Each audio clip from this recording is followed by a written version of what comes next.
In the gay male world, we've seen this really upfront. I've seen people become homeless. I've seen, and it's sort of fused.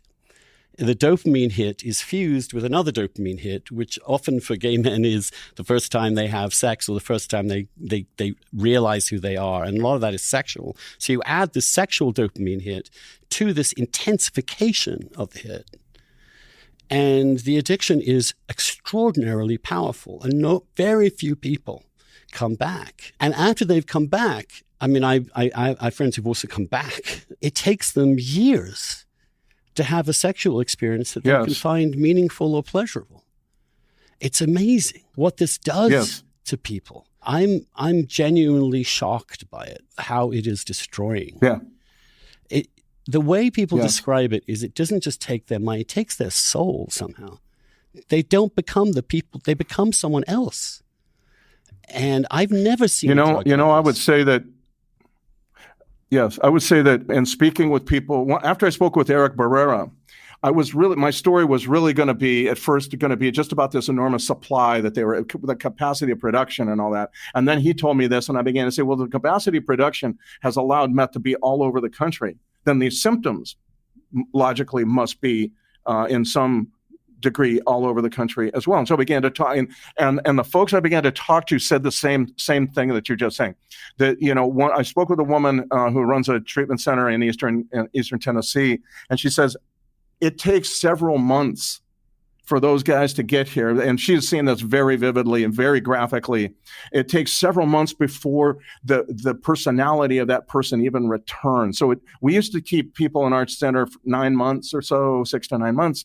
Now we're keeping them like 12 to 14 because it takes that long. It takes 4 or 5 months before we even see a personality reemerge. It's very difficult to get people into because in drug treatment, what is most important is human connection. You'd be able to converse with the other person. But if you are out of your mind seeing sea creatures or cheetahs out of the wall or something like that, there's no way you can actually have a conversation that makes any sense to anybody. And so it's the treatment is a problem too. And then frequently what Eric was telling me, what he saw all the time as he was in doing homeless outreach, going through these encampments, he would offer housing to people and treatment to people, and some who would take it would come out of but then as soon as it got rough, they would run right back to the encampment where all the people were kind of like them, when there wasn't that, it was a very strange world, very, very paranoid world, but at least it was everybody using the same stuff kind of. And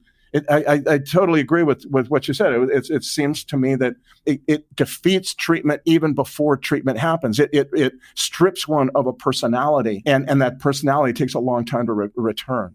The way it starts, as I've experienced it, and it's one of the reasons why I'm extremely worried about it. And I think the gay question is often buried, and it's a huge, huge crisis that no one wants to talk about, partly because it's also wrapped up in shame. But what's also true is that people can function in other parts of their life for quite a while in a way that convinces you that nothing's going on. I knew someone who lived with his partner, lived with him, went to work every day. The partner had no idea that his partner was, after he'd gone to sleep, going out, doing stuff, coming back in. Then in order to go to work, would do more meth so that he could function at work. Right. And then one morning, this 30-something-year-old, quite young guy, is getting ready for work, and he lights a cigarette, and he's ready to go. And then they find him, his husband comes home that night, and he'd had a massive heart attack. He had fallen so hard, he hadn't even broken his fall. His nose was broken on the floor. The cigarette was still light in the ashtray. And people were staggered this has happened, let alone how it happened. The thing about that, or more even than I think heroin or opioids, is that it is an upper. So you are capable of functioning at least in front of people. And for somehow it also gives people the capacity to lie to your face, God knows how many times, in which they insist nothing bad is happening. It is truly terrifying to watch.